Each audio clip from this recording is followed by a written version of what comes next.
नमस्कार मित्रांनो, मी वामन आडे Pravin intraday equity trader या यूट्यूब चॅनलवर आपलं स्वागत करतो।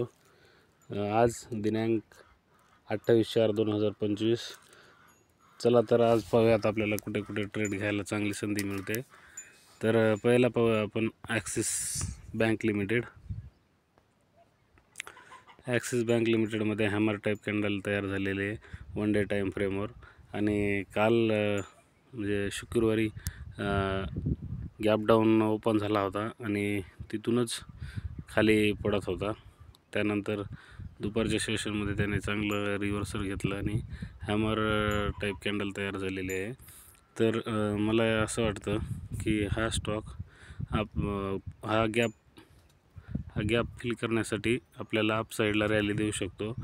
तर आपण याच्यामध्ये जर ह्या स्टॉकने 1170च्या आसपास ओपन झाला आणि तिथून 5-10 मिनटामध्ये जर आपल्याला ह्या हॅमर कॅन्डलची हाय ब्रेक केला तर आपण ह्यामध्ये एंट्री घेणार आहोत।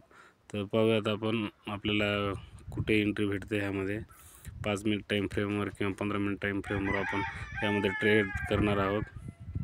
आणि इथे पाहू शकता, इथे एक आपल्याला एक ट्रेंड लाईन येते। ह्या ट्रेंड लाईनच्या वरच त्याने क्लोज दिलेला आहे।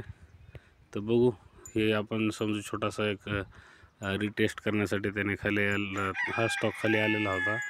तर आपल्याला जर ह्याने हॅमरचं ब्रेकआउट झाला तर आपण याच्यामध्ये एंट्री घेणार आहोत।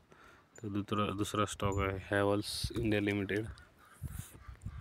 हॅव्हल्स इंडिया लिमिटेडमध्ये पण त्याच प्रकारे एक कॅन्डल तयार झालेली आहे।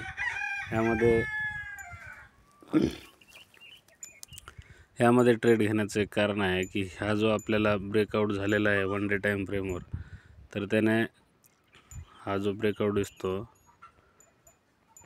त्याने हा ब्रेकआउट रिटेस्ट झालेला आहे आणि इथून जर ह्या हॅमर कॅन्डलची ब्रेकआउट झाला तर आपण ह्याच्यामध्ये पण एंट्री घेणार आहोत। तर तिसरा स्टॉक बघूयात आपण सन फार्मास्युटिकलमध्ये।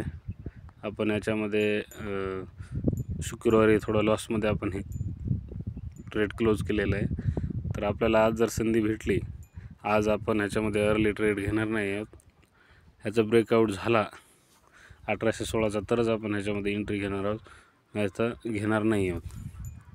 ह्याचं एक कारण आहे की शुक्रवारी बेरिश एंगल्फिंग कॅन्डल तयार झालेली आहे आणि वर जे रेजिस्टन्स आहे तिथून त्याने खाली रेजिस्टन्सला टच करून खाली येण्याचा प्रयत्न करत आहे।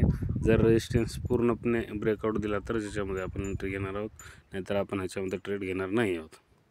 तर धन्यवाद मित्रांनो।